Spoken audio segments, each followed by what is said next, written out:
Sometimes the grass isn't greener on the other side. It's green where you water it, and we water the grass here. Tell us what it was like being at the dunk last night. That was the most chaotic environment I've ever been in my life. Friar Town is Title Town tonight. Here's Pip, guarded by Gillespie.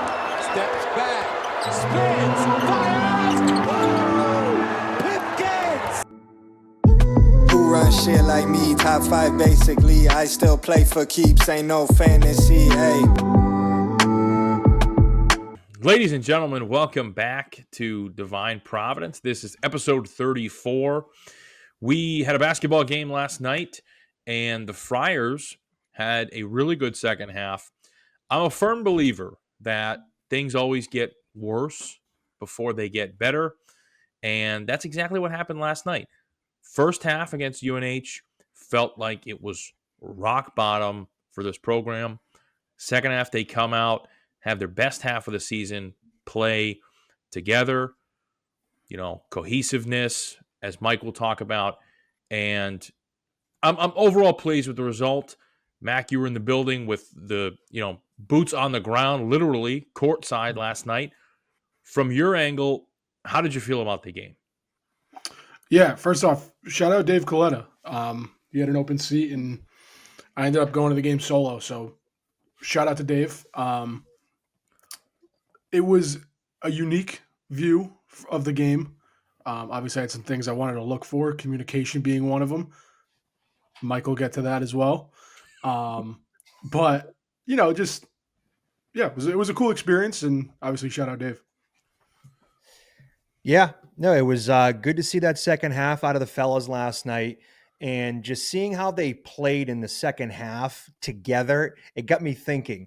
It got me thinking about what I'm calling the 3 C's. And I think this is a recipe for success for this team. And the 3 C's for these fellas are cohesiveness, camaraderie, communication. In the locker room and on the floor.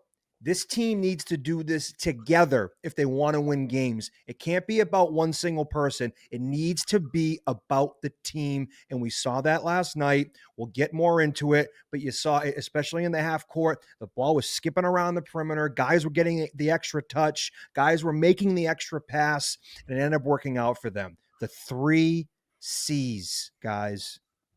Yeah, you got to play like a family. This is, and they talked about it in the press conference yesterday or last night. Jason Edwards said it perfectly. We're all we have, right? That was the message to each other in the locker room. And this team has been anything but a family so far. I feel like you can see it almost on the court. A lot of times it just feels like they're playing a lot of me ball, right? Doesn't seem like their one goal is to win games. But last night against UNH, and hey, we understand it's UNH.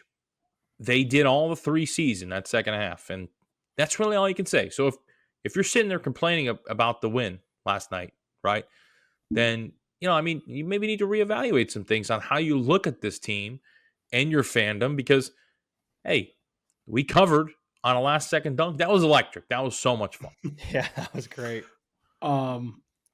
Yeah, I think the cohesiveness is a big thing because, all offseason, we talked about how this team raved about how close they were, how tight-knit they were as a unit. And you're right, Leb. I think, after the Colorado game, I had a tweet, and it was like the hero ball needs to stop. You need to see stuff on the defensive end. There's no communication. And there were shades of that in the first half against UNH, but the second half, they came out firing.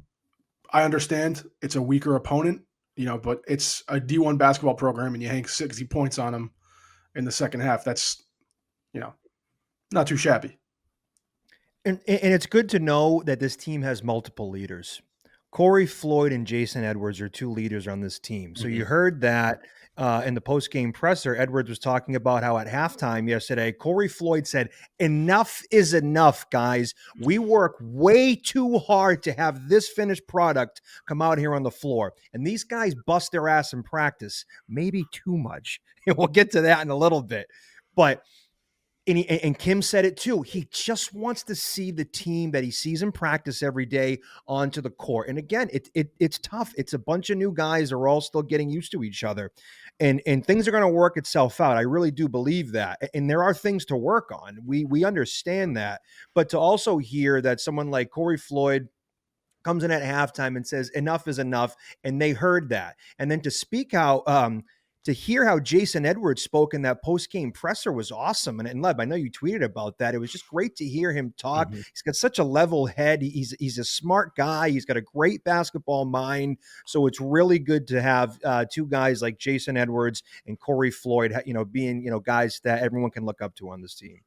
Yeah, listen, I mean, we all know it's great to have Stephon Vox, right? And his leadership on the court as like being maybe your all-around best player. But this is a kid that is a freshman. He's 20. He's from Estonia. You need leaders. You need more than one. And Corey Floyd can't just do it all himself. I mean, Jason Edwards, I think, showed a lot of leadership last night at the podium. And, Corey Floyd, with what he said in the locker room, like you said, it's good to see. It's definitely good to hear. I hope that they clicked and everything clicked. I have a feeling like this was kind of like a little bit of a getting over the hump moment for them. But, hey, we'll see. Penn State Saturday will tell us all we need to know. And Jason Edwards in the presser, he is, like you said, a vocal leader. You need some of these guys to step up and kind of take charge. And I also want to shout out Jalen Sellers, who was very vocal between the lines last night. But Jason Edwards, the way he talks in press conferences, I remember seeing a clip of him at Media Day when he talked about, there are no losing traits on this team. The way he speaks, you can feel and you can hear how much he cares. Like, you can sense the meaning in his voice. And he's sneaky. Like, the more I hear this guy speak about the team, just his teammates, like he's inching into one of my favorite Friar territories just because of how much you can tell he cares about this team.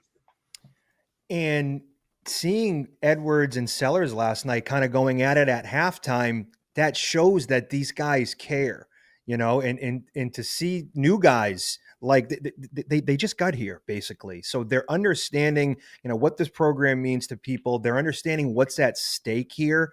And if this team can win some games, how much this city and this region will get behind them. So I thought I liked seeing that. I don't like seeing anyone argue, but it was good to see. It was Mela, Edwards and Sellers get together right at the end of the first half, and they were talking about something. I don't know what it was. Looked like they weren't happy, but to know that they care enough to talk like that on the floor with each other, I think that speaks volumes. Definitely. So the question becomes, right, do you feel that this team is now in a position to maybe make a little bit of a run? I want to see a streak. 2 is a streak, and I'm back in. I'm cautiously optimistic about this game in Mohegan, but I think that second half is something you could build on, especially now that you're harping more on defense in practice. They looked good. They looked connected. So talk to me after Penn State, but I felt a little tingle after that second half on Tuesday. And Ryan Gomes said the same thing. He did the post-game show with Rook and Hassett, and he said, we got to start stringing some games together. We got to start a little winning streak here. And Gomes also mentioned about a couple guys last night in the first half, they weren't communicating. And there was times when a shooter got open because 2 guys went to the same spot in the opposite direction, and you're leaving a guy wide open. So just some mental mistakes that they have to clean up on the defensive end, because they're able-bodied. These guys, you see them run up and down the court. They can fly, they can move laterally. It's not that they're able-bodied. I think it's just some of the communication on the defensive end needs improvement. I know we've talked about this almost every show about how, they'll work on it. They'll work on it. We need to see some results. You saw some of it in the second half last night. Again, that's against a UNH team who's very, very low in Ken Palm. Penn State hasn't lost yet. They haven't really played anybody. Fairfield, New Haven, Navy, LaSalle, Harvard they're playing against. So we'll see what happens. But I really do feel like the second half last night could be a jumping off point for this team. Definitely. And we are ultimately positive, right? That doesn't mean we're always going to, be sunshine and rainbows. I think it's okay to point out the fact that the first half last night was, I don't want to call it a disaster because you still at the end of the day went into the locker room up 5 points, but the Boo Birds were out. And, I had people coming up to me at halftime. Not going to mention any names, but they were saying like, hey, are we actually talented?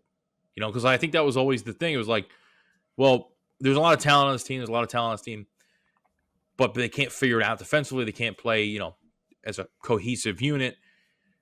But then it was like almost like after that first half, the showing was like, do we have the talent? And I think the answer to that question is 100% yes. I stand by the fact that I think this is one of the more talented Friar teams that we've seen. I think Jalen Sellers is a really good player. Jason Edwards proved last night. I think he's a star. And I mean, you got Vox, right? And then Oswin, whatever he brings offensively is a bonus, but he's one of the best defensive players in the entire country.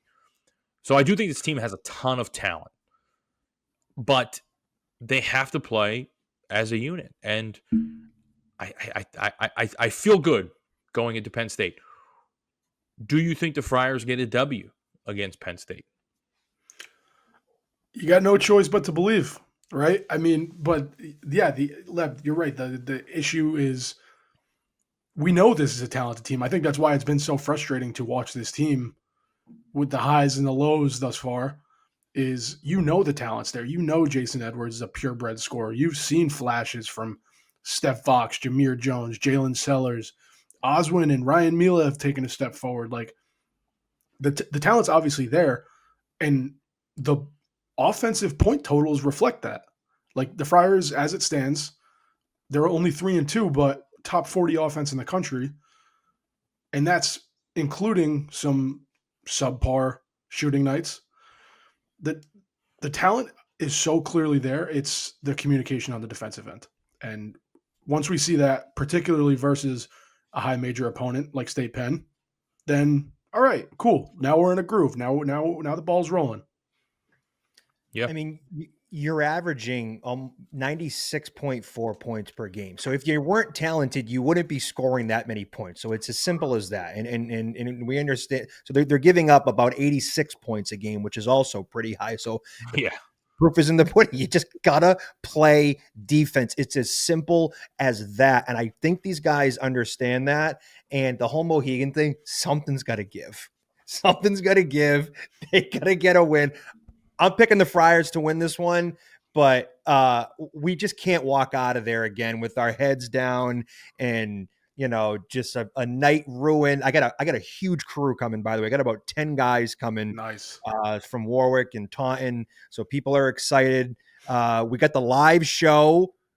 Have we even mentioned that yet on here? I mean, we tweeted it about, half hour ago, but the live show from the FanDuel Sportsbook, Mohegan Sun, 2:30 start time with these fellas right here. You're looking at it on your screen. Come join us, have a beer. It's hard hat weather, blue collar type stuff. Happy hour, guys. $4 Mick Ultra drafts. Mm-hmm. What more do you want? Come on down. Come join us. Have some fun. It's all about the 3 C's. 1, 2, 3, the 3 C's. Come on. We're making it for the 4 C's. It's going to be cohesiveness. Wait, it's cohesiveness. What was the other two? Communication. And camaraderie. And Coors Light. The 4 C's. It's $4 Michelob's, but I think it's $4 just. I think it's for everything. Yeah, I'm selfish and I drink Mick Ultras, so yeah. But I'm assuming everything. Bud Light, Coors, Miller, probably not. Maybe not the IPAs. Maybe it is. I don't know. Yeah, probably like maybe like $6 IPAs, $4 domestic drafts. But I Can't mean, beat it. you really can't. And it's going to be an awesome time. I love that sports book. It's so phenomenal. Yeah, they did a great Shout out job to, with that. yes, shout out to Mohegan for that, and shout out to Mike, man. Mike, the Mike Eamon effect. He put it together. He reached out to a couple connects, so we're incredibly happy. And we want to do, we want to do more. Obviously, like last time, it was like a lot of nervous energy, and then it was just after the game, you just like wanted to fucking get out of there, man. It's just like you just really want to just leave. It's like you just want to go. And you just want to like go to bed, and it's just you want to like sulk in bed. And yeah, so I'm excited, man. It's going to be an awesome time. We're going to give away a lot of stuff. So if you're in the area, or maybe if you're not, maybe if you want to take a special trip up to Mohegan, enjoy the old sports book, and come on for the live show. Yeah. How about this? The 3 Fs.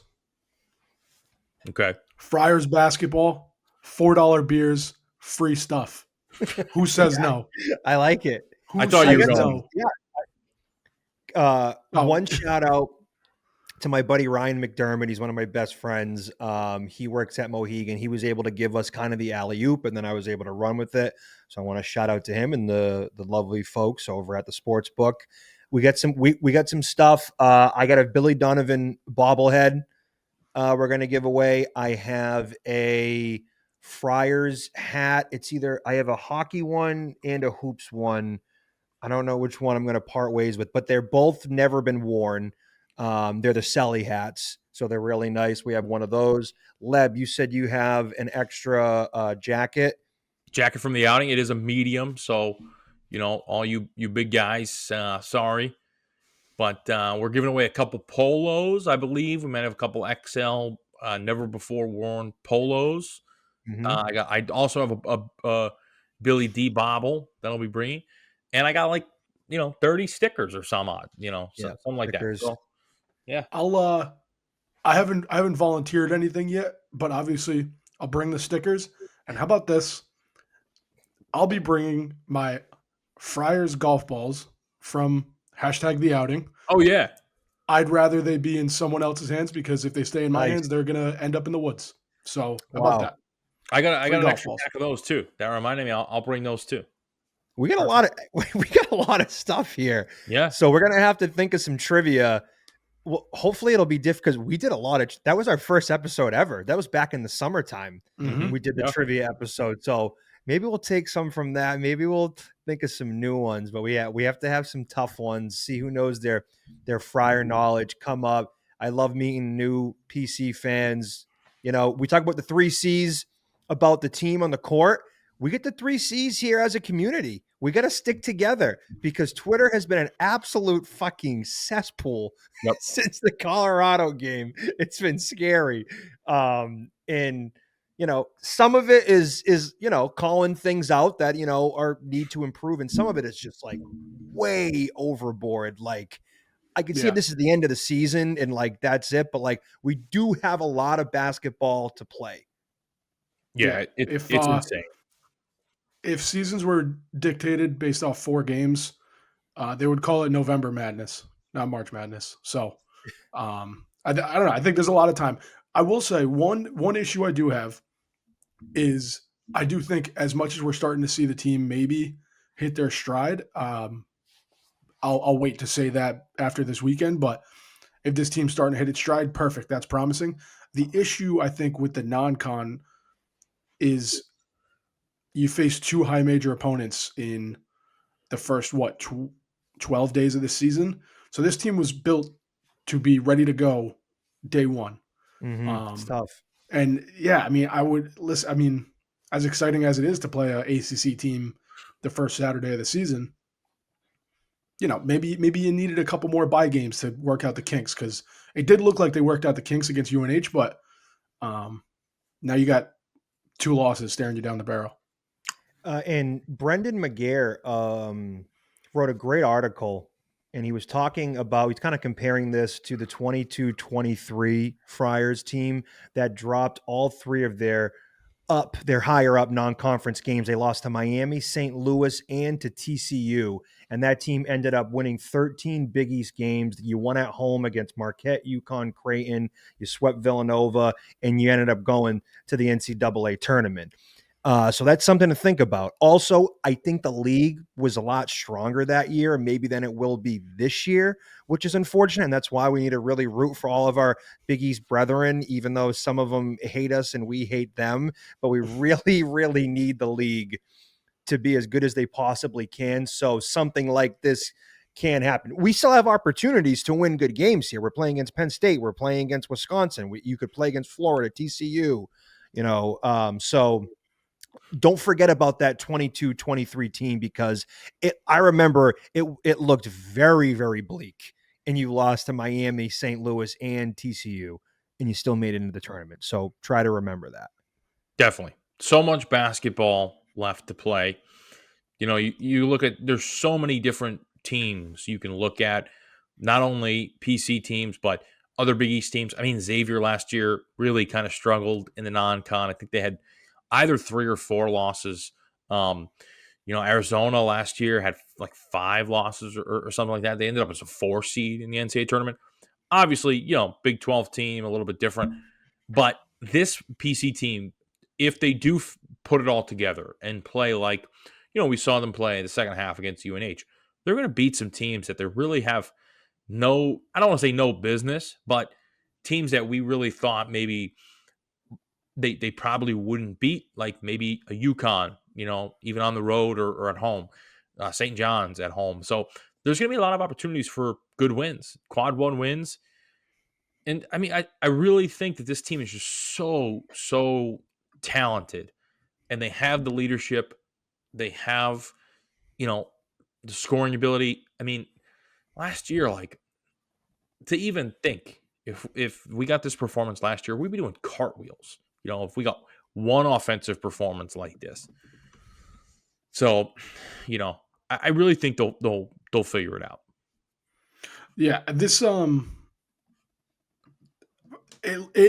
second half yesterday looked like, again, I want to add the disclaimer, like, yes, it was against UNH, but it looked like the offense that we heard all offseason that Kim wanted to run.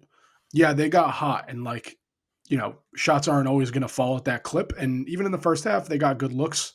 The shots just weren't falling.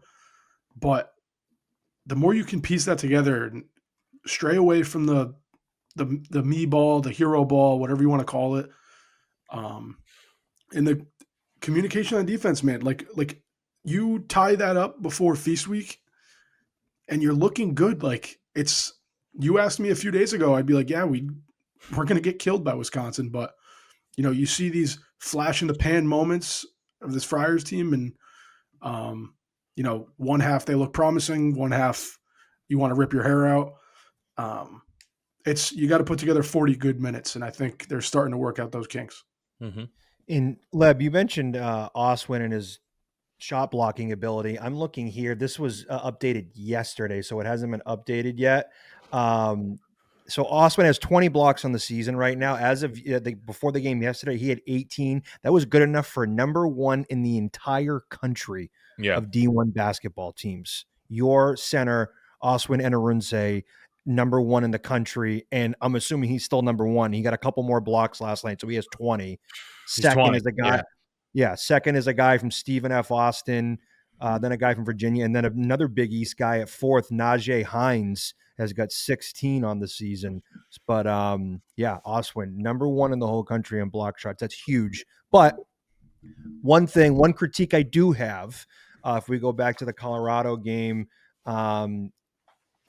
Hargrove, kind of a tough outing for him. So I do worry a little bit about, and we've talked about this before, if Oswin gets into foul trouble, has to come out of the game, and you have to rely on Hargrove. Hopefully he can battle through some of this adversity. The only other thing is the next guy up would have been a Duncan Powell. Is he going to play? It seemed like Kim kind of alluded to maybe playing, but it sounds like he got his teeth knocked out or he got hit in the face at practice the other day. You could really use him on the boards. And then, because if it's not going to be him, it's going to be Mela. who's been solid too. But I think that's something to think about here, and I think teams are going to game plan for that. I think another thing defensively is, like Osmond's done a great job of blocking shots, and we've talked about it before. Even if he's not getting a hand on a shot, he's affecting it. Like, you come into the lane, you know, big 55 is in the paint. So the issue defensively has been, in my opinion, just leaving shooters open. You're not switching on pick and pops and, not communicating who's switching. It's the outside shooting. I think that's the glaring issue, because as long as double fives in there, like, it's going to be tough to score in the paint.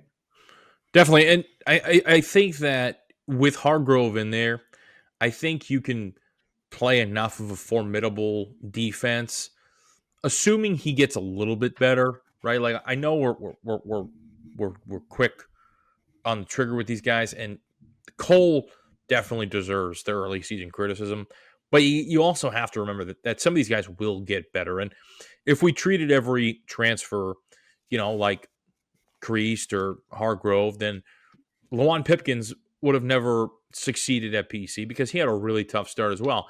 So, I think that Hargrove is formidable enough. I think he will get a little bit better. Having said that, to go back to, what Mike said, he's looked like a non-Big East player so far. And I don't necessarily think that's harsh. I think that's reality. Do I think that it is the end of the world? No, probably not. But the problem becomes two things. Obviously, Osmond with his conditioning, you got to keep him in the game as long as possible. And then the other thing, too, is the foul trouble. But Osmond's been pretty good with the fouls. You got to give him credit. I've seen a major improvement with the fouls from Osmond. Yeah, it's discipline, body control. I will say I think he bites a little too much on pump fakes, but that's that's something that'll come with time.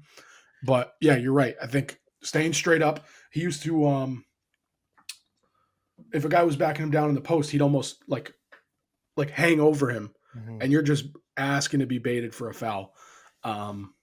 So on that front, yeah, Oswin's defensive game has improved, and obviously his block numbers show that. But yeah, it's I think it's the outside shooting that's the issue, and then Hargrove,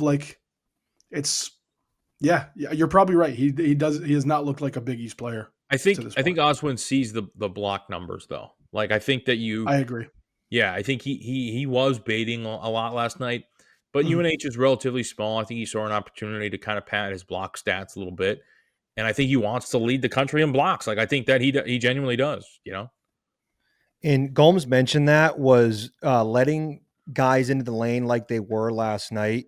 The bigs were going up for a lot of blocks, and then if the shot was missed, there was really no one there to grab the rebound. So they were crediting that to all the offensive rebounds that UNH was getting in that first half was because guys were getting to the paint. Then you have Osman going for a block, shots missed. Next thing you know, Osman's not there to grab the rebound. Right. That's a big reason why they grabbed a lot of offensive boards in the first half last night. So that's something they got to work on. And he was gassed, dude. Osman was gassed last night. That's going to happen when you're hopping around like a bunny. Right? If you jump up to try to block a shot, then you got to jump up for a rebound, but your timing's off.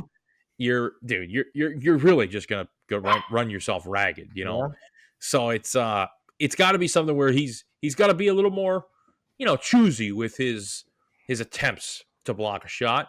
But I don't blame him for being like, hey man, I'm fucking leading the country in blocks. I'm gonna try to swat everything. And totally, it's fun to watch. It really is. I just hope that what we're seeing out of these individual performances with Vox, with what you saw from Edwards last night, with Oswin on the defensive end, I just hope that none of this goes to waste, because I think that's the biggest fear. Like, when you lose to Colorado, losing to Colorado on the road isn't the biggest deal, right? But when you look at the season as a whole, it does put a damper on it. And it's like, you really don't want this team to go to waste, because this will be the biggest what-if team we've seen in years if it does go to waste. Mhm. Yeah. Lebo, I want to go back Oh. to the just real quick. I want to go back to you talking about how Oswin definitely knows that he's leading the country in blocks right now. In the wise words of my goat, Nicholas Saban, you can't listen to the rat poison. Don't listen to the outside noise. Don't pay attention to your numbers, what the narrative is. Stay away from the rat poison. Forget your stats, and that goes for everyone. Forget your stats. Play for the W. Make the right play. Don't try and block a shot and then you leave your assignment open for an offensive rebound and an easy wide open layup. Stay away from the rat poison. Just play with the 3 C's right up here in the noggin. Just think about the 3 C's. 1, 2, 3. But while we're on Oswin, I was saying last night, I mentioned this to my dad. That alley-oop, pick and roll alley-oop with either Oswin or Jameer Jones is there almost every time. I need to see like 4 or 5 of those a game, not only because it fires me up, but because it's there. And these guys can sky. Oswin can jump over everybody, and Jameer Jones can jump literally through the roof of the Amica Mutual. So Yeah, I want to see those get worked into the offense some more too, especially when you're in a kind of a slog and they're kind of struggling to get stuff going in the half court. That's there. this is the closest thing we've had to our own, like, you know, 5 slamma jamma. You know, we're with Houston back in the day. It was like, I mean, these guys are just freaks, like absolute freaks. You know, like Jameer Jones can jump out of the gym, dude. Like you throw it anywhere up there, and he's gonna hammer it. It's And Oswin, dude, Oswin too. Oswin can touch the top of the backboard. Like these guys are just Sellers freaks. too. Yeah. Sellers too. Absolutely. I always forget about him as like such a dunk threat because we haven't really seen it yet. Although he had that fucking dunk to seal the game against Virginia Tech, and that rat prick got in the way. I want to go back to Jameer for a couple reasons. One, he's a stud. I love every single second this kid's on the court because, listen, he had a 3 or 2 last night, if I'm not mistaken. I mean, he's proven that he can hit shots if they're open. Yeah. There were a couple plays on lobs that caught my attention. One of them being how do I word this? It was a very team play. Oswin and Jameer both tried to finish an alley-oop at the same time, which was confusing. And then Jason Edwards threw a lob to Jameer when he was cutting baseline, and Jason Edwards airmailed it. But honestly, if I was throwing a lob to Jameer Jones, I would also probably assume that he can jump 14 feet in the air, catch that thing, and hammer it down with his shins at the rim. But this kid can fly. Like the confidence is sky high. If you're passing him the ball and he's cutting baseline, anything can happen. And then Leb, you had a tweet, and I 100% agree with it about what opens up when you can get Jameer Jones at the free throw line. Yeah. Mm. I want to hear you expand on that because I think so much can happen when he gets to the free throw line. Yeah, I talked about it on one of the last shows. I think that they ran a couple sets in one the Penn game with Jameer Jones at the free throw line. And I mean, when you have the shooters that you have, Edwards, Fox, Sellers, and then you have Jameer, and then you have Oswin, that set is so I love it so much. Like you have him at the free throw line. He can dish it down to Oswin. He can kick it for a 3. He can put it on the deck and drive to the hole. Like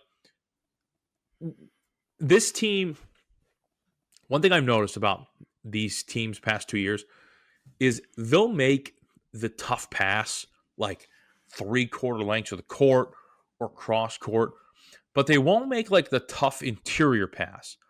And like, I'm not saying that Jameer Jones at the free throw line is an interior pass, but dude, if you give it to him there in traffic, right, there's a really good chance he can make something happen with that. And I know like there might be a little risk of turning the ball over, but you really have to live with that in college basketball. There's going to be some risks when you're in the half court. Make the risky pass sometimes.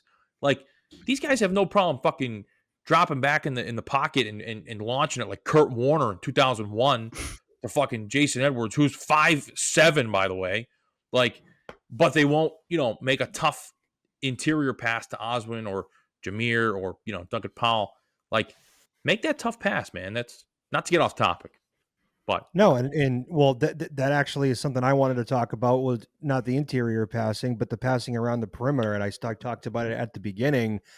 Absolutely loved what I saw in the half court last night. And there was one specific one when the ball was coming around and it had one pass, and the second pass was to Vox. He had a decent look at it, but Vox made the extra pass for an even better look. I think it was Edwards in the corner. He was wide open. Exactly. Okay, so to get that kind of mentality, that's what they need to do here in the half court. Multiple guys need to get touches. Skip it around the perimeter. I'm telling you, they're going to get more open looks, and it's not going to be just, somebody at the top of the key. You're kind of open, so you think you have to shoot it. No, work it around the perimeter. You're going to get wide open looks, and it's just better for that catch and shoot. It's just more in rhythm. So hopefully we see more of that on Saturday. Yeah, you real quick, I just wanted to go back to that. Michael's yelling "thank you" when that ball is in the air. Just like, I think Jason Edwards probably heard that. Like, he was in the corner right there. We were like not too far from the corner, and he made that extra pass. And you're like, "Thank you." It was so good to see, man. Yeah, dude, it was. Oh, it felt good. And there was multiple times that they did that last night. I'm like, yes, that's what I've been talking about. It's the I understand the idea of wanting to play fast. I think especially if you're trying to run like an NBA style offense, but if you're clearly in the half court, the get over half court, you make one pass and chuck up a shot, that can't fly. I think it was the Colorado game. You get the ball over half court, you kick it to Ryan Mila on the wing. He's not like butt naked open, but he chucks up the three. And Stephon Vox, as great as he's been, some quick shots early in the shot clock. Like, you want to work the ball around, find an open spot, because like, it sounds cliche, but like, dude, layups are the highest percentage shots in basketball. Work the ball to the rim if you can. If it's not, play inside out. It's work the ball if you're not on a fast break. And they were getting some of that dribble drive action. I forget who it was. I think everyone was kind of getting into it. Dribble drive, you're at almost the elbow, and it's like, can I get to the paint? Can I get to the rack here? No. And if that's not the case, kick it out. Mm-hmm. Inside out. They did that a lot last night, and that's something else that I would love to see going forward too. And then that inside out from there, you can then move the ball around the perimeter, either inside out, the guy's open, or you make the extra pass. Mm-hmm. So you have options because you have many different scorers on this team. So I think once they get in a groove here and we follow the 3 C's: camaraderie, cohesiveness, communication. I'm going to get annoying in this episode, but it's all about playing together. That's the theme of this episode. Okay. It's not about one single person. It's not about getting yours. If you want to get noticed, go to the NCAA tournament. That's where all the eyeballs are going to be on you. Okay. Win games. You will be a star in this town if you just buy in. Absolutely. Mm-hmm. No one's going to look at 14 points per game in the Big East on a bad team and be like, oh yeah, this kid's a first round pick. But you go to the NCAA tournament, you do it on a big stage, and really that can propel you. I really thought at the St. John's game last year when Jabri had that, incredible performance, I really thought he could have kind of rode that hot hand to like a second round draft pick, like crazy enough. But man, he's a lethal shooter, and he's got an NBA body, and he's got NBA connections. And now, he did the whole tryout thing, whatever. But then he had, the injury.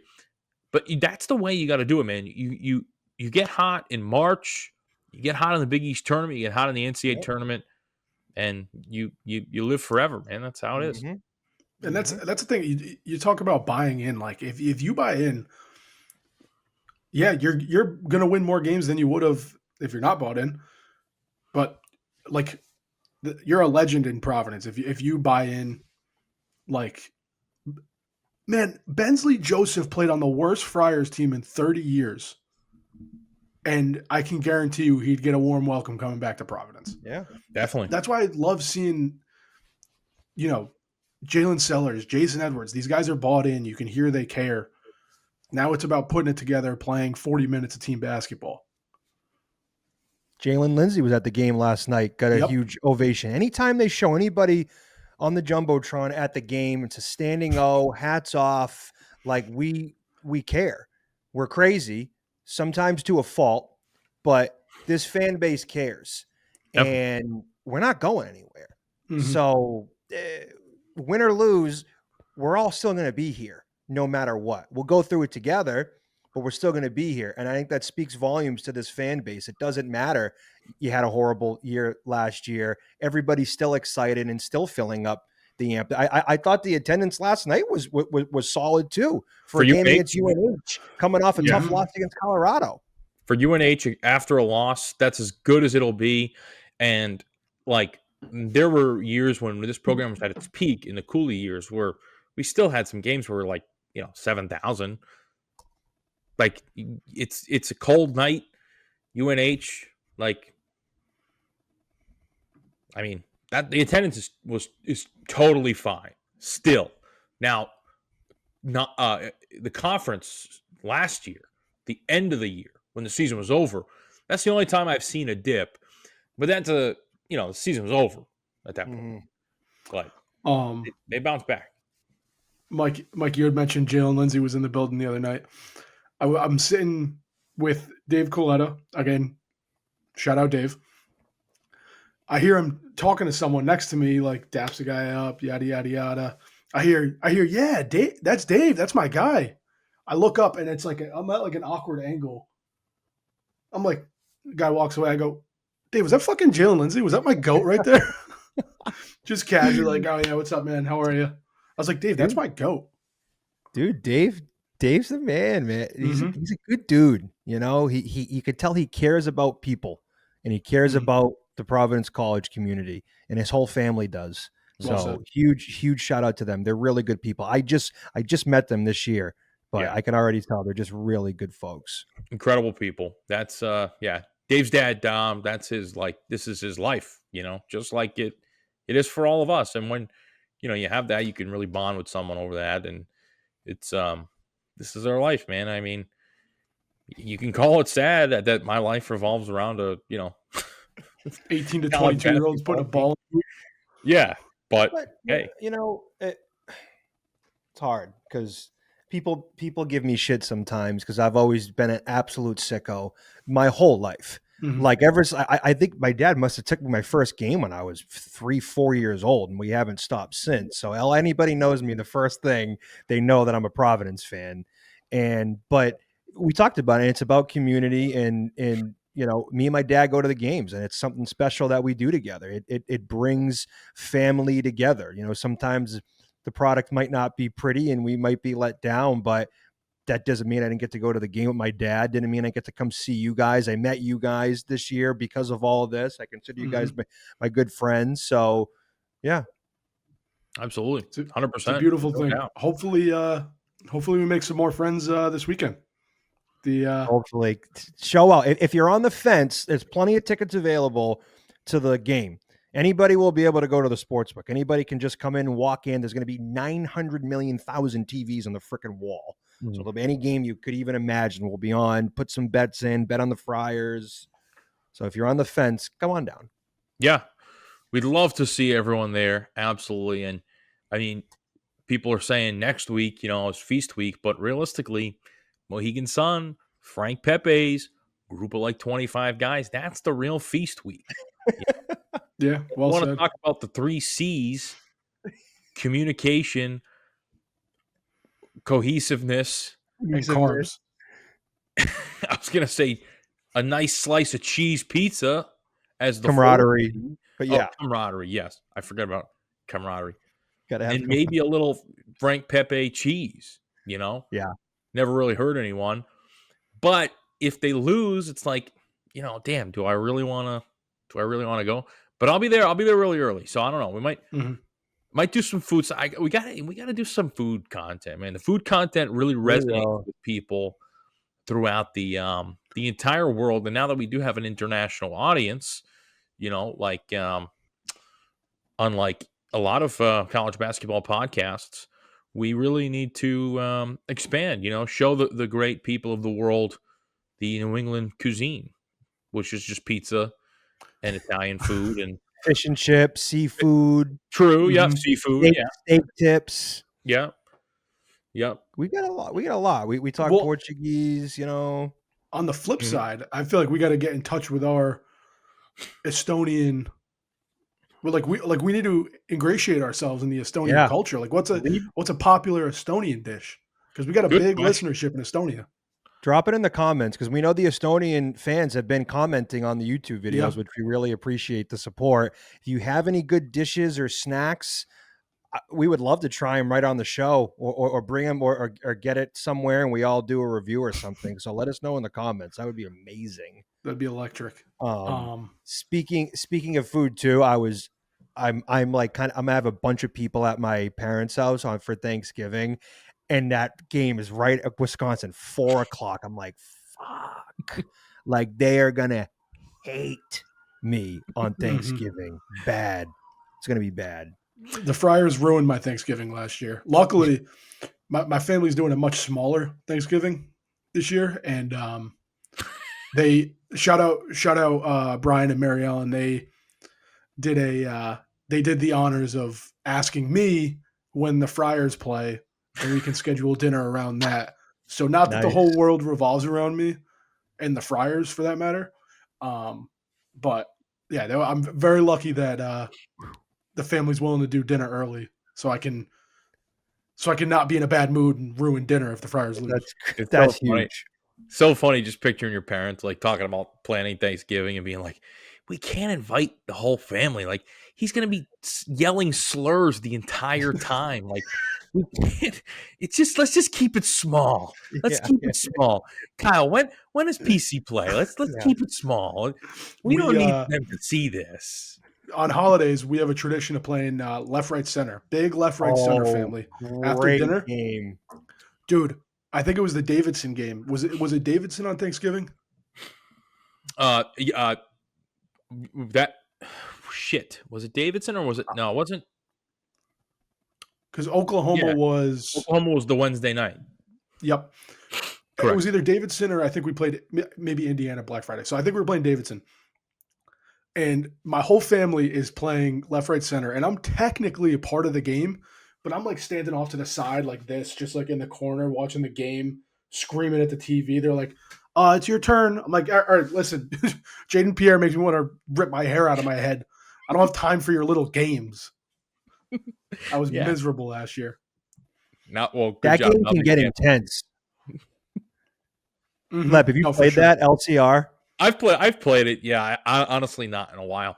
My family wasn't really a game family. Like we kind of just sat around and just talk shit and made jokes. Like exactly how you would picture a Thanksgiving that I would be a part of would go. Like, we all have like fucking ADHD. Like no one's playing games. We're just like making fun of everyone, and like that's pretty much it, Yeah, we're not really a game family either, but the one we really played was LCR, or sometimes, you know what game I like? Categories. Okay. I've never been a big categories guy. But you've played though. A handful of times. Oh, I love it. I just love getting the brain going, like cereals. What do you got? Like, cuisines, just get the brain rolling. We did a lot of Trivial Pursuit, and Monopoly. Those were probably our two biggest games. Monopoly, you're like really dedicating. Yeah, like that my attention span I can't do. Yeah, those are long games for sure. You start on Thanksgiving and you end on Cyber Monday. Yeah. Yeah. But yeah, man, I'm excited for Thanksgiving. I'm excited for Feast Week. Feast Week is every week for Christ Sonico. So, we're fired up for it. It'll be awesome. Yeah, no, I love Thanksgiving. Thanksgiving's an awesome holiday. And when I could go out and get fucked up, there was nothing better than going out and just getting absolutely just hammered, plastered, blackout drunk on Wednesday night. And then Yeah. When did that tradition like Thanksgiving Eve just was deadly, like in my college and after college years. Like, holy shit. Yeah, Like like the drunkest you've ever everybody. met. Oh, for sure. Like Yeah. everybody in Taunton is out. You're seeing everyone, and it's all the hometowns. My sister's friend drove me home once. I had to have her like pull over so I could throw up out of the side on the side of the road. It was bad. It was bad. And it's just like, it's why? Why are we getting so hammered? We know we have to hang out with family the next day. So I know. Did you know that Thanksgiving Eve is the busiest drinking night in America all year? I believe it. Not even New Year's, like 4th of July, Memorial Day weekend, Thanksgiving Eve, because everyone is back in town. You don't have to be up by a certain time the next day. Like no one's got anything. Yeah. Even like Christmas Eve, it's like, well, people like go to church, open presents, like there's other stuff around it. Thanksgiving Eve is just like, hey man, we got nothing to do tomorrow. I'm in town for the week. Christmas Eve is a big like family holiday. Obviously, Thanksgiving Eve, like I feel like it's a perfect storm because your parents are usually like preparing for Thanksgiving. They don't want to do anything. Like they got Thanksgiving tomorrow. You're getting up early, whatever. They don't. So it's not like a family event thing. Your friends are all back from wherever they're living now. Yeah. And then you're just going out and you got nothing to do. And then you wake up and, it's just an onslaught of food, especially if you're like, now, I mean, it depends on when you eat. Like my family, and I feel like this is a little bit of a cultural thing, we tend to eat on the earlier side, and now some people have told me that's very, very, very white of me. What's early? Like 2. That's not bad. We don't. Yeah, no. I eat around then too, because my dad was like, we have to eat before the game. That's for sure. So yeah. I think we'll be eating around 2:30. I think that's perfect. Then you hang around, you're full, and then around 6:37, mom puts a pot of coffee on. Let's break the desserts out. Let's get fucking crazy here. Yeah, I like that. Not waiting for the dessert. Have a little coffee, digest a little bit. Yeah. Then you kind of start going after the desserts. So yeah, it might be a little bit of a quiet Thanksgiving this year. My girlfriend, she's working, so we're gonna just kind of chill out, and yeah, it'll be a good time. We should have planned out a full Thanksgiving preview episode, because obviously we are a food podcast now, and break that down, and because we'll definitely.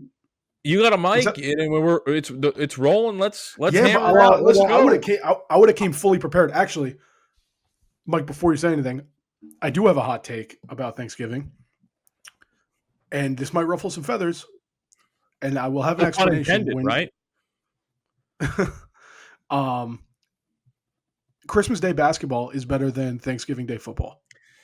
Okay, all right. I mean, you know how I stand on the NBA, so I know that's why it just doesn't do it for me.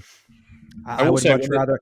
I love like the Lions on Thanksgiving, man. Like the Cowboys, it just feels right. When I was a big Celtics guy, Celtics at their peak, and that Christmas Day, big game. Yeah, I think it was I don't remember which year it was, but there was one. It was super peak. It was maybe either Celtics Heat or Celtics Lakers, and it was that. That was probably my I would pick that over any Thanksgiving football game. But also, dude, Thanksgiving, the Jets, Patriots, butt fumble, that was absolutely electric. Yeah, I don't know, man. That's a tough one. That's a tough one. If I was a big NBA guy, I could see myself agreeing. I think I've always associated it with even as a kid. Obviously, I've always been a basketball sicko fan, but associating my little feeble 8-year-old brain with opening presents, and then right at noon you're watching games until midnight. That is there's always been something magical to me about Christmas Day basketball. And then when they would release the special Christmas jerseys, I always thought that was super cool. Mm-hmm. I don't know. Thanksgiving football, it just feels like another Sunday to me. I don't think that's a crazy take. I respect it, but I feel the exact opposite. Okay. I love watching football on Thanksgiving, and now we played it. When was the last time? Did we play on Thanksgiving last year? PC. Yeah, we were talking about that. Yep. Davidson. Yeah. Yeah. The Davidson game. Right. Yeah. So that's coming a bit of a tradition too. I don't know if I like it though because family's around and like I can't control myself watching the game, so it's not great. I know I kind of piss everybody off, but like, sorry.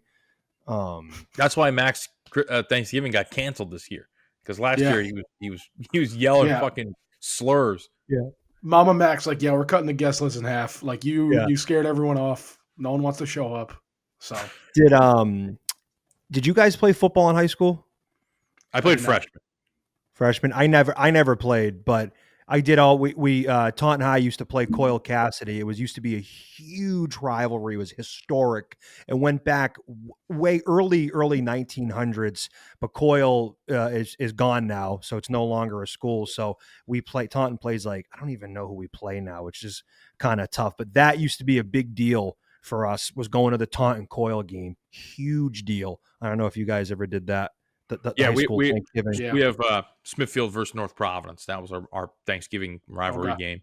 Okay. So yeah, I grew up in Smithfield. I live in North Providence now, so traded my colors in. Yeah. But you know what, Smithfield, I kind of denounced my Smithfield. I'm not really a Smithfield guy. Really? It's not really my cup of tea. It's just really not. It's just all bullshit. It's not it's a nice town. It's a great town. It's just the people is very political. It's just, very I don't know, man. It's not my vibe. People care about little shit like the one thing I from Smithfield, I used to go to the Patriots training camps at Bryant, and then me and my dad and my grandfather would go to Joe's American Bar and Grill. I used to love that place. Yep. Is it still there? No. Damn. Nope. R.I.P. Mac, where'd you go to high school? So I went to Mount Hope in Bristol, and we would always face Barrington. Okay. Barrington and like Bristol Warren, that was always like a big thing. A lot of bad blood on the Thanksgiving Day games. A lot of war stories. Really? There was one year I wasn't in high school yet, but I remember hearing stories of after the game, Mount Hope stole the Barrington mascot costume and had a bonfire where they lit the costume on fire. Like they put it in the bonfire. Wow. That's pretty. There's some other big thing. There was some kid my junior year. I actually got blamed for it when I was in high school. Some kid spray painted the entire Barrington parking lot and like the ticket booths and like at the 50-yard line. Like I got blamed. I almost took the fall for it though. It's a real story. I know you wouldn't rat. So if you did know who it was, you wouldn't rat. And which is I do know. I actually know exactly who it was. Yeah. What's that? I can tell like you that. In Goodfellas, he was just like, you never rat on your friends.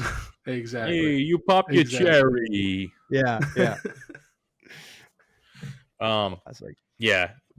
I feel like Barrington drama is like what? Like fucking one of the dads like didn't sell my dad a fucking Roth IRA or some shit. Like, yeah, it's dude. Like the police report is actually. I think there was an Instagram account before, and it was like the Barrington police reports, and it was like someone was like feeding bread to a duck, where there was like signs that said "Don't feed the animals." Oh God! And that was like a legit like it's the most like prototypical snobby town. But like the people, like I've met people from Barrington, they're cool. Like I got no problems with them, but from an outsider's perspective, it is so snobby. Trust me, I've heard I have a good friend from Barrington. She's actually a huge Providence fan. Shout out to Sarah McMahon. She's a legend. What's up? But hey. Barrington, is that where like a majority of the Real Housewives of Rhode Island are from? I saw the trailer come out for that. Wait, hold on. Time out. Technically, we're back to basketball talk here. Well, let's talk some Bravo. Let's talk Real Housewives of Rhode Island. We're back to talking PC hoops. No, I think they're predominantly from Cranston, if I'm not mistaken. Okay. Yes, One, they were one gonna. of them being Rosie Woods. Yep. Oh, she's on the show. Mm-hmm. Yes. Oh, wow. It was initially gonna be Real Housewives of Cranston, so I heard, but Really? Okay. then they expanded it for people not knowing like what Cranston was, you know. Yeah. But yeah, it's mostly Cranston, and Cranston is a meme town. It's not a real place. It's not a real town. It's just like people living in this like Italian bubble that has like, you know, just it's really not a real place at all by any stretch. But yes, Rosie Woods, who was a star on PC Twitter in winter of 2023 to 2024, is going to be on the show. And we all know, you know, how Rosie is connected to our beloved program because she derailed it. So There's still hope. Listen, talk to me after this weekend.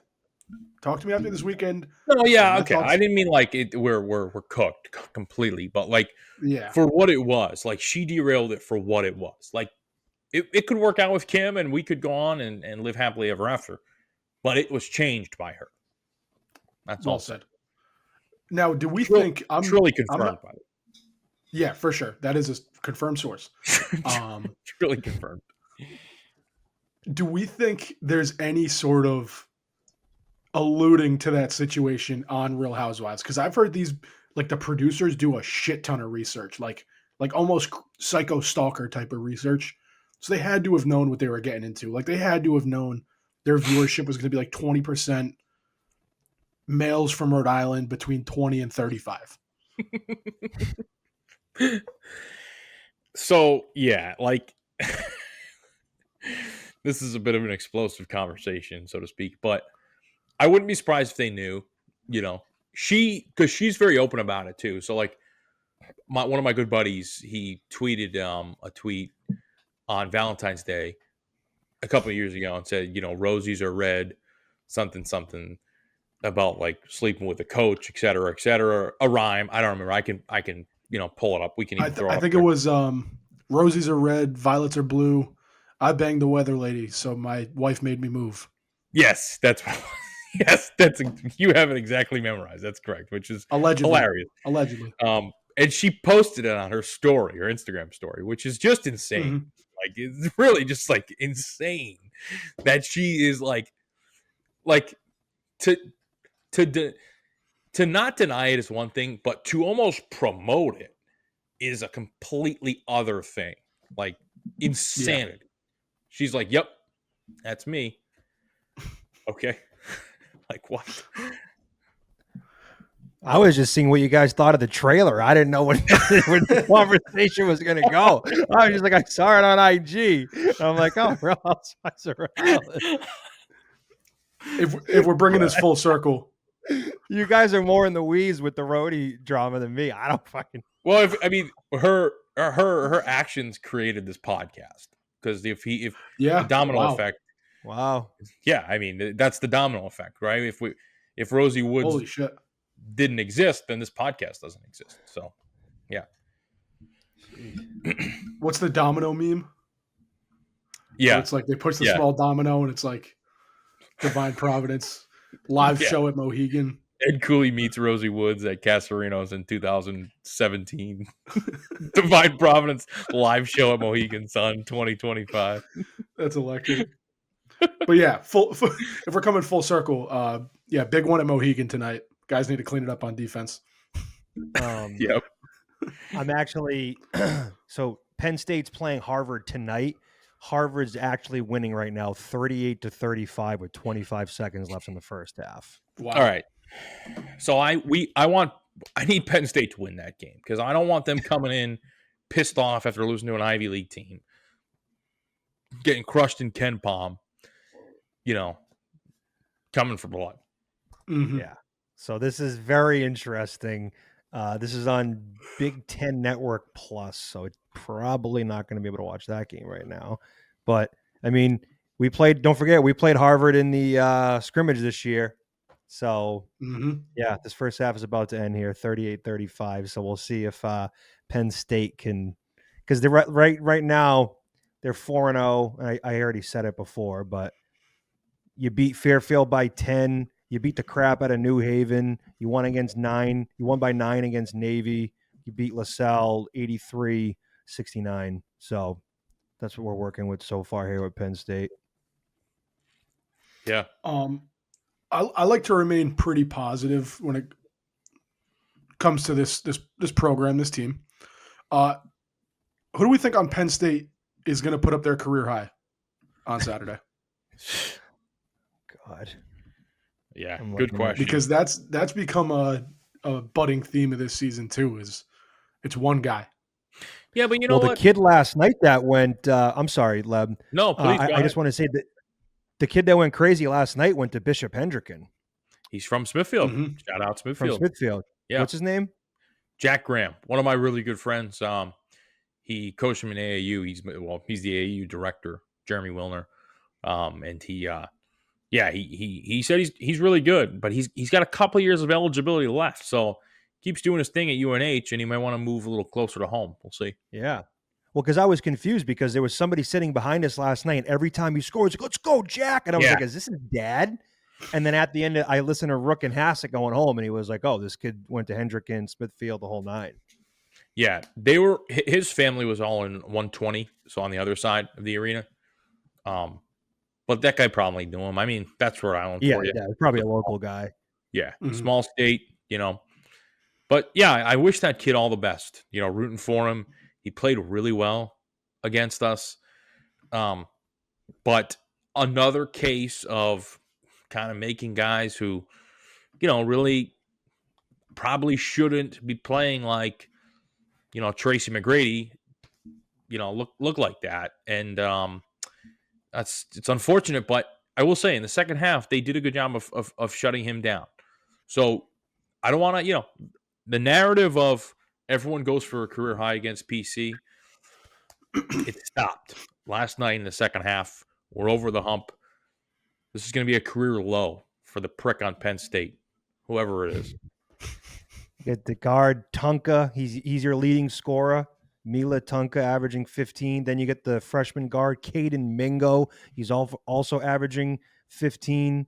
Freddie DeLeon averaging 12. Dominic Stewart averaging 10. So who knows? I don't know anything about these guys. Me neither. I didn't think we'd be here needing a win, Yeah. but Yeah, this is one we talked about it in the preseason episode. Like, it's a bottom feeder in the Big Ten. You need this one. It is. Listen, if Harvard's giving them a game, then you'd like to feel optimistic. But I think in the past year and a half, we've been taught to kind of stay on our toes a little bit and expect the unexpected. But who's to say we don't break the Mohegan curse this weekend? We need we're to breaking it. I think we're breaking some of it. the I was looking at the some of the UNH scores too, and I didn't want to get into the whole transitive property garbage. Yeah. But yeah, the first game of the year they got absolutely smoked by Clemson, 88-38, and then it looked like kind of the rest was relatively normal. They lost to George Mason 61-44. So yeah, and the kid was fired up last night, being from Smithfield and Hendricken, because I guess their leading scorer was out too, right? Yeah. UNH. Okay. I didn't know So- about that, but Yeah, I'm pretty sure I saw that somewhere. Yeah. Overall, I think Jack Graham is their best player. But yeah, this kid, he grew up in Smithfield. He went to Hendricken. Then he went over to Milton Academy in Milton, Mass. Shout out Milton. So he's got some big time New England roots. So yeah, I mean, he's not a Big East player in my opinion, but give him the rest of the year. We'll see where he's at. And, maybe in a couple of years, we'll have him be our Tyler Kolek, Sure. never know. Never know. I was gonna say something else, but I forgot, so never mind. Oh, I went to I tried malted barley for the first time with the Podfather last night. Been there. Nice. Yep. It was solid, and the beer I got was outstanding. I got the Friars Forever Lager. Yeah. Okay. Have you guys had that? I have not. No. It's like a light, refreshing lager. You could drink like 6 of them. Friars Forever. It was really good. They had it on tap.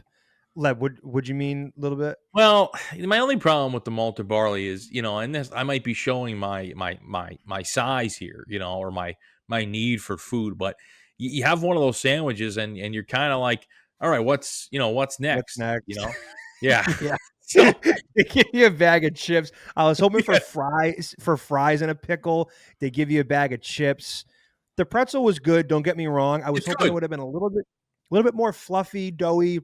If like you're really like you're hanging your hat on pretzels. I got a turkey within the pretzel thing, whatever.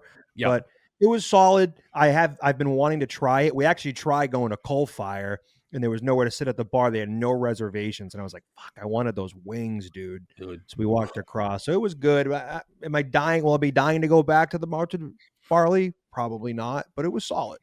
No, it's a good spot. I think it's nice for like a little lunch. Like I think it's perfect for like a day game, because you just need like a little something, But like if I'm going out to dinner, one of those little pretzel sandwiches, it's not really going to get me over the hump. It's not going to be the second half against UNH for me. It's going to be more like the whole first half against Holy Cross. Yeah, exactly. Like it's going to do the job, but I'm going to be like, all right, I'm waiting for the next thing. Mike, you mentioned the what was it? The Friar Lager? Is that Friars Forever Lager? Friars Forever Lager. 2 things. 1, how was it? And B, if there are any Friars branded beers out there want to sponsor the show, if anyone can sell beer, I'll sell beer like it's going out of style. I will rant about Friars beer. I will be the best salesman you've got. So if any Friar beer companies want to reach out to us, please do so. Anyway, Mike, how's the Friars beer? Forever, because I can actually drink it. Some of the IPAs, I'm sure they taste lovely for a couple sips. I just can't do it, and I'll feel like shit. I can't. That's why this lager was perfect. It was crisp. It was very flavorful, and I'm being serious. It really was good. Yeah. I'm not just thinking it was a Friar beer. And they had another one on tap too. I forget what it was called, but no, really good. They have a bunch of beers on tap in there. Yeah, someone throw us a little sponsorship, beer wise. We'll pump it.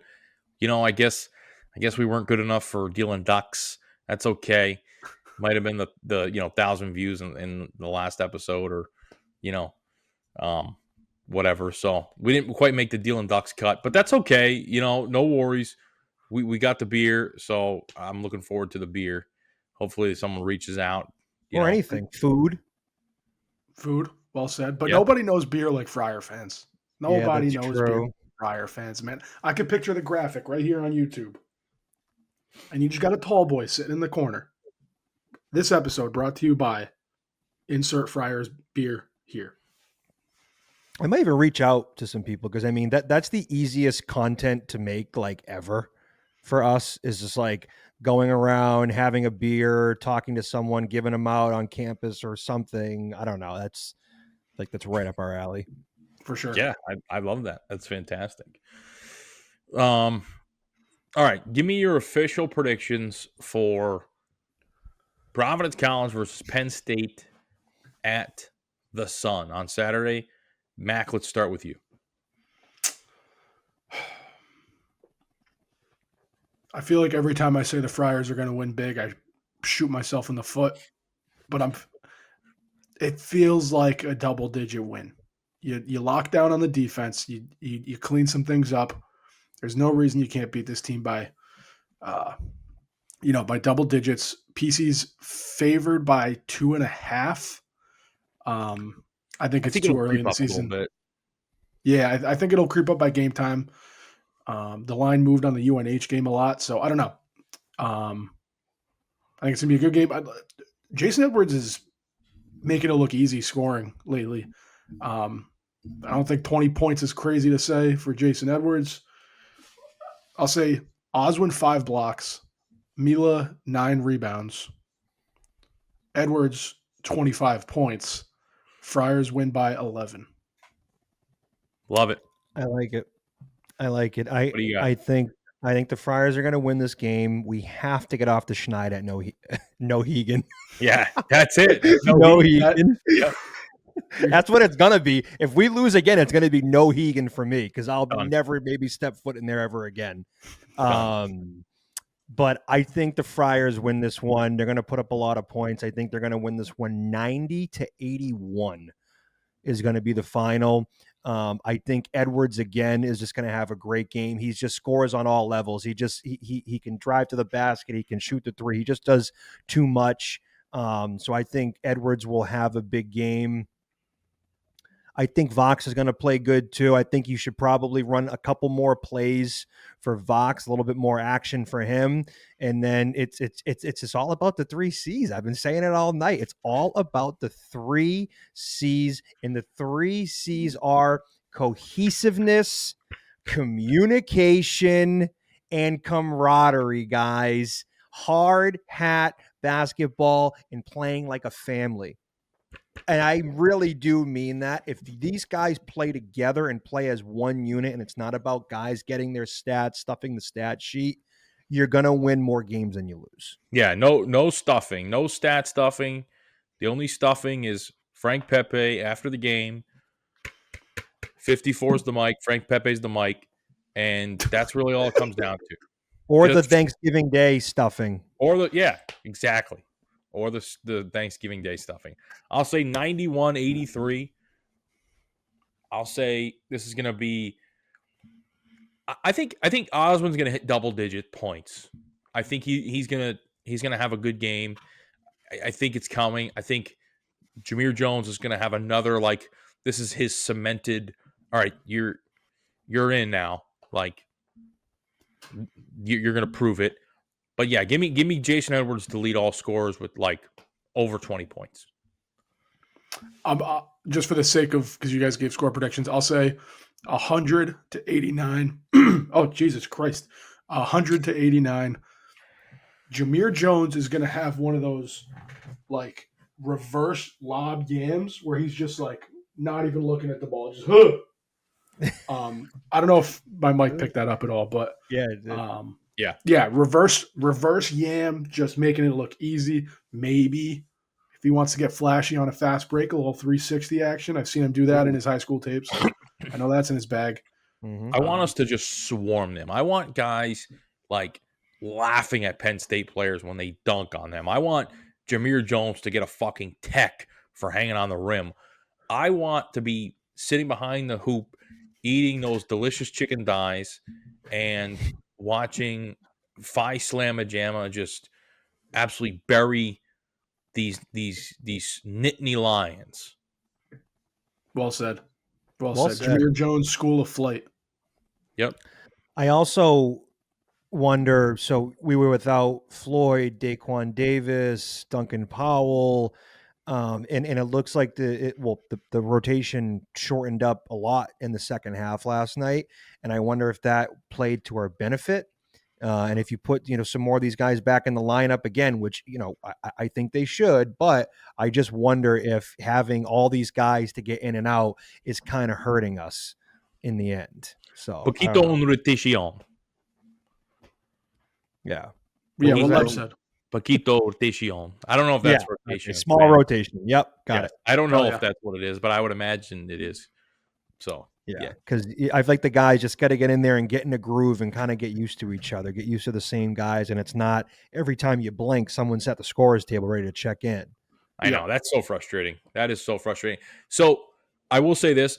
I heard from a friend of a friend who talks to a team manager, whatever, that the guys really love playing for Kim. Like, they're all so bought in. They love it. I guess the only thing that sometimes maybe is a little bit of a gripe is the subs. Take that with a grain of salt, but that is from a team manager. So, like, if anything, I would agree with that. Like, Kim lets these guys play to their strengths. He's an offensive-minded at least this year with this team, he's an offensive-minded coach, and I think that's great. I think he's going to get a lot of guys to want to play for him in the portal, recruiting-wise. But yeah, he's got to let these guys go a little bit. We got to find some rhythm here. Well said. Lev, back to the Paquito conversation. Sure, yeah. So, Spanish grammar police over here. The adjective actually goes after the noun in Spanish. Okay. So, kind of a joke, kind of not a joke. You guys will see it at Mohegan this weekend. When I get tuned up, when I get real drunk, I speak fluent Spanish. So, if you guys catch me after the game, especially after like a Friars win, half a dozen $4 beers beforehand, and then I'm at the country bar right around the corner, I might start speaking Spanish. So, if the Friars win, you know where to find me. See, when you say that, like when you say like I'm gonna be so drunk I'm gonna start speaking Spanish, I always thought you just meant like that as like a joke, like nope, like that's like a euphemism for like just acting like a fool, like I don't know, but like nope, no, you legit start speaking Spanish. That's incredible. Yeah, it's insane. I need to find a Spanish alter ego, but that is you guys will see it. That's awesome. No storm this weekend, sadly. No Podfather. Yeah. The ride was a lot for him. He was tired. It was a long day. This one's for the young bucks on Saturday. This one's for the young Can't blame bucks. him, man. Can't blame him. I'll tell you what. That ride home, if you're riding home with a W, that ride might be a 10-minute ride. If you're riding home with an L, that is a 4-hour drive. It was a bad ride home. The Vodtech, it sucked. And mine's even further than yours, so it was just I was like, fucking get me home, dude. Well, it depends. Leb's ride is shorter than your ride home. Typically. Unless he's driving with Dom Pontarelli, in which case then there's some zigs and some zags, and you guys probably have a similar ride home in that case. We were at the fucking beach in Westerly. We were getting out. We were picking up fucking sea glass. We're in Westerly. We've been driving for 45 minutes. We still got an hour to go. Should have popped into O-Mist. Yeah, we did. We went in. That's how long it took. And I went in. I had a couple beers, and they were still driving. I believed it for a second. I was like, fuck. No. But he got on me for that. He was like, I think you exaggerate a little bit. I was like, I really don't think I did, but maybe like a tiny bit, but I don't know. That's funny.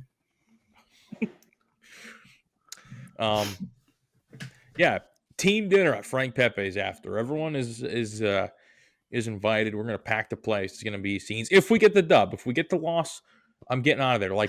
Like Game 7 against Carolina with Tim Thomas gets scored on. He just skates right off the ice. Like, doesn't even cross the fucking red line. He's just gone. He's on the bench. Same thing. Hey, gone. If they lose, it's like Dennis Drinkwater at Red Sox games. Yeah. Drink gets up. The crack of the bat isn't even like it could be like a game like a sack World fly. Series home run. He knows it off the bat. You'll see him get up and run up the stairs immediately. Yeah. If it's a game-winning sack fly, he doesn't even wait for the play. He knows it's deep enough. No. He knows who's running on third. Doesn't Drink is care. in his car. Everyone's celebrating Drink in his car. Yep.